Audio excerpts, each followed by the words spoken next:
Pour l'atelier Studio 1316, en fait, j'ai voulu faire un diorama. Donc, j'ai invité les ados à utiliser la technique que j'utilise, en fait, quand je travaille sur un support. Donc là, on a utilisé des cartons et on a fait un diorama géant pour reproduire la ville de Paris. Donc, moi, j'ai été prendre des photos en amont de bâtiments de Paris et voilà, j'ai retravaillé les images pour qu'ils puissent, eux, par la suite, faire les peintures directement sur les cartons. Alors, j'ai simplifié un petit peu ma technique.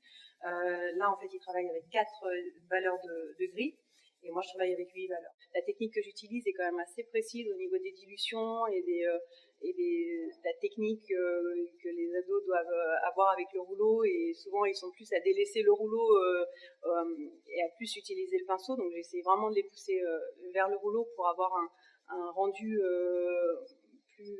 plus ouvert, moins défini qu'avec le pinceau. Après, c'est vrai que c'est très enrichissant et c'est assez perturbant de voir des ados en train de reproduire la technique que j'utilise. Au tout début, quand j'ai commencé à intervenir dans la rue, je travaillais à la bombe, mais je travaille aussi beaucoup au pochoir. Donc en travaillant sur différents layers, avec les différents calques, où on part du plus foncé jusqu'au plus clair, pour travailler les ombres et les lumières. C'est vrai que moi, cette technique du pochoir, je l'ai trouvée très contraignante, puisqu'à partir du moment où on a découpé son pochoir, on ne peut plus sortir de ces lignes-là. Donc j'ai découvert le rouleau qui m'a beaucoup aidé justement à sortir un peu de ces lignes et de ces contraintes, mais j'ai gardé en fait la technique du pochoir dans l'idée où je travaille ces différentes teintes de gris, mais je les travaille au pochoir. Donc j'ai beaucoup plus de liberté pour réinterpréter en fait le visuel sur lequel je suis en train de travailler. Donc je travaille avec un vidéoprojecteur et je projette en fait chaque valeur de gris sur le support. J'ai beaucoup fait des installs avec du carton parce que ça reprenait un peu les couleurs sur lesquelles je travaillais quand j'utilisais le papier craft.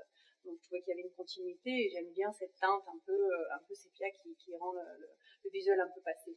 Et j'aime beaucoup aussi l'idée de volume et d'investir un lieu. C'est vrai qu'ici on a quand même pas mal d'espace et je trouvais ça intéressant de pouvoir proposer une approche dans le volume, ce qui, je pense, n'est pas forcément le cas des autres artistes. Donc c'est intéressant d'avoir plusieurs visions justement de l'art urbain et de sortir un peu des clichés qu'on peut avoir. C'est vrai qu'il y a beaucoup de personnes qui viennent ici et qui pensent faire du tag ou du lettrage, et c'est pas du tout ça. Enfin, l'art urbain, c'est beaucoup plus large que ça, et il y a plein de pratiques différentes. Donc voilà, c'était leur proposer aussi la peinture et aussi le travail sur le volume, essayer de trouver un équilibre sur l'espace.